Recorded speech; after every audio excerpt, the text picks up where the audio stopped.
उसका मैं सम्मान करता हूँ। रुक्मिणी जी ने अपनी अंतर्निहित शक्तियों को पहचाना है, इसी से मैं प्रसन्न हो गया हूँ। जाइए रुक्मिणी जी से कहिए, कुल देवी के मंदिर से उन्हें लिवा लाने के लिए हम अवश्य विदर्भ नगरी आएंगे और उनका पाणी ग्रहण भी अवश्य करेंगे। ब्राह्मण देव ने जो ही सुना, प्रसन्न मुद्रा में उन्होंने प्रभु के चरणों में प्रणाम किया और शीघ्र विदर्भ नगरी पहुंच गए। जाकर विदर्भ नगरी में रुक्मिणी जी को संदेश दे दिया। दूसरी ओर द्वारिका में भगवान श्री कृष्ण ने अपने सारथी दारुक को बुलाया। दारुक से कहा, दारुक जल्दी से रथ को तैयार कर लो, हमें विदर्भ नगरी की ओर जाना है। दारुक ने रथ को तैयार किया, हमारे कृष्ण रथ पर आरूढ़ हुए और विदर्भ नगरी की ओर प्रभु ने प्रस्थान कर दिया। आज हमारे कृष्ण ने एक ऐसा क्रांतिकारी कदम उठाया है जो केवल नारायण या पुरुषोत्तम ही कर सकते हैं। एक नारी के अधिकारों की रक्षा करने के लिए हमारे प्रभु सज्ज हो गए और विदर्भ नगरी में पहुंच गए, क्योंकि उस समय रुक्मी एक ऐसा व्यक्तित्व था जो अपनी ही बहन के अधिकारों का हनन कर रहा था। उसके विवाह के संबंधों से अपने राजनीतिक संबंधों को गढ़ने का प्रयास कर रहा था। इसलिए भगवान श्री कृष्ण को विदर्भ नगरी की ओर प्रस्थान करना पड़ा, नारी के अधिकारों की रक्षा करने के लिए। उस नारी के जीवन को बचाने के लिए हमारे श्री कृष्ण चल दिए विदर्भ नगरी की ओर। ये कार्य कोई पुरुषोत्तम ही कर सकता है।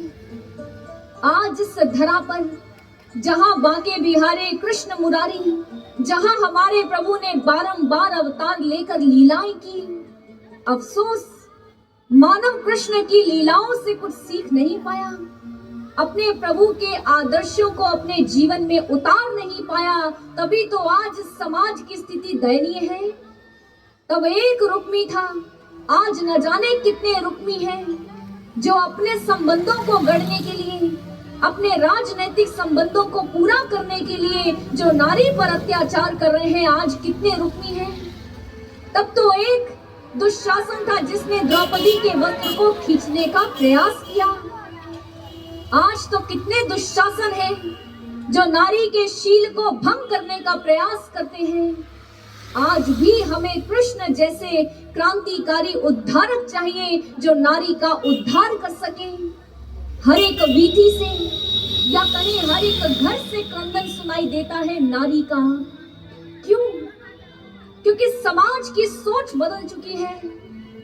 हर एक प्राणी को लगता है नर और नारी में भेद है, नर का स्थान ऊंचा है और नारी का स्थान गौण है। बड़ा दुख होता है जब समाज में ऐसी ऐसी पुस्तकें छपती हैं जिसमें नर और नारी में भेद किया जाता है, और ऐसी ही पुस्तकें समाज में सबसे अधिक प्रचलित हो जाती हैं। बड़ा दुख होता है जब ऐसी ऐसी वीडियोस निकलती हैं। अभी सोशल मीडिया पर एक वीडियो बहुत हिट रही। उस वीडियो के भीतर क्या दिखाया गया, उसकी थीम क्या थी? बॉयज डोंट क्राई, लड़के रोते नहीं हैं। क्यों? केवल लड़कियां ही रो सकती हैं, लड़कियों को ही रोने का अधिकार है, वो ही रोती हैं, लेकिन लड़के नहीं रोते। ये कैसी सोच है समाज की, जहां लड़का और लड़की में भेदभाव उत्पन्न हुआ। लड़के को तो जन्म लेने दिया गया, लेकिन लड़की को मां के गर्भ में ही मरवा दिया गया। और इस कन्या भ्रूण हत्या जैसी समस्याओं के कारण नारी का शोषण दिन प्रतिदिन बढ़ता चला गया। नारी को केवल घर के अंदर रखा हुआ, घर के अपने ऐतिहासिक गलियारों की ओर हमें फिर से सुननी होगी वो ऐतिहासिक गाथाएं जो हमें समझाती हैं कि नारी कोई साधारण नहीं, नारी शक्ति स्वरूपा है।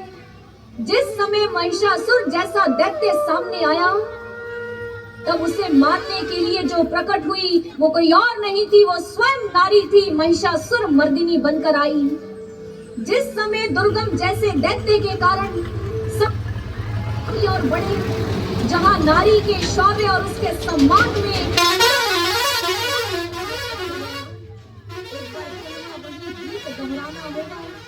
बुंदेले हर हर बोलों के मुंह हमने सुनी कहानी थी, खूब लड़ी मर्दानी वो तो झांसी वाली रानी थी। 1835 में जन्म हुआ इस झांसी की रानी का। पिता का नाम मोरोपंत, माँ का नाम भागीरथी बाई। बड़े प्रेम से अपनी कन्या का नाम रख दिया मनु। ये मनु वो है जिसने 1857 की क्रांति में अहम भूमिका निभाई, रणचंडी बन गई और अंग्रेजों पर टूट पड़ी, फिरंगियों पर टूट पड़ी। और उसके शौर्य, उसके उत्साह, उसकी वीरता को देखकर अंग्रेजों के गवर्नर ने उस समय कहा था कि इस समय विपक्ष में यदि कोई महान योद्धा हमसे लड़ रहा है तो वो एक नारी है, एक महिला है और उसका नाम है झांसी की रानी। जिसकी जैसी वीरता, जिसका जैसा शौर्य उत्साह हमने आज से पूर्व किसी पुरुष में भी नहीं देखा, हमने आज ऐसी महान नारी देखी है। एक बार पुनः उसी अमर गाथा को सुनना होगा, नारी के शौर्य, उसके उत्साह का दर्शक बनना होगा। बुंदेले हर बोलों के मुंह हमने सुनी कहानी थी, खूब लड़ी मर्दानी वो तो झांसी वाली रानी थी, झांसी वाली रानी थी। सिंहासन हिल उठे राजवंशों ने भृकुटी तानी थी।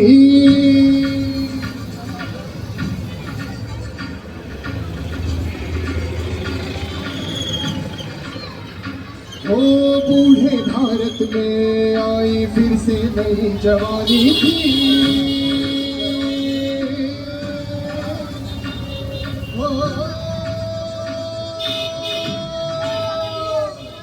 सिंहासन हिल उठे राजवंशों ने भृकुटी तानी थी। बूढ़े भारत में आई फिर से नई जवानी थी। भूमि हुई आजादी की कीमत सबने पहचानी थी, दूर फिरंगी को करने की सबने मन में ठानी थी। चमक उठी सन 57 में, हो चमक उठी सन 57 में, वह तलवार पुरानी थी। बुंदेले हर बोलों के मुंह हमने सुनी कहानी थी, खूब लड़ी मर्दानी वो तो झांसी वाली रानी थी। बुंदेले हर बोलों के मुंह हमने सुनी कहानी थी, खूब लड़ी मर्दानी वो तो झांसी वाली रानी थी। खूब लड़ी, खूब लड़ी, खूब लड़ी वो तो झांसी वाली रानी थी। खूब लड़ी, खूब लड़ी, खूब लड़ी वो तो झांसी वाली रानी थी।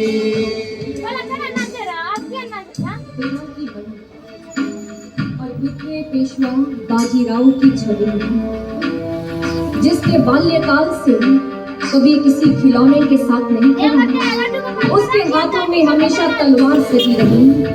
पेशवा बाजीराव का पुत्र नाना उसके साथ चक्रव्यूह की रचना बनाती रहती, सैन्य संरचना करती रहती, तलवार चलाती, अस्त्र शस्त्र चलाती और घुड़सवारी में तो पारंगत हो गई थी नन्ही सी मनु। एक दिन नाना के संग घुड़सवारी कर रही थी, अचानक नाना घोड़े से गिर गई और उन्हें चोट आई।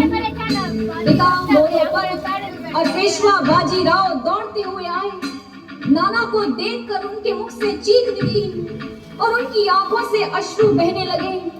पास में खड़ी नन्ही सी छबीली, नन्ही सी मनु ने जब ये दृश्य देखा, कहने लगी, पिताश्री ये आपकी आंखों में अश्रु क्यों हैं?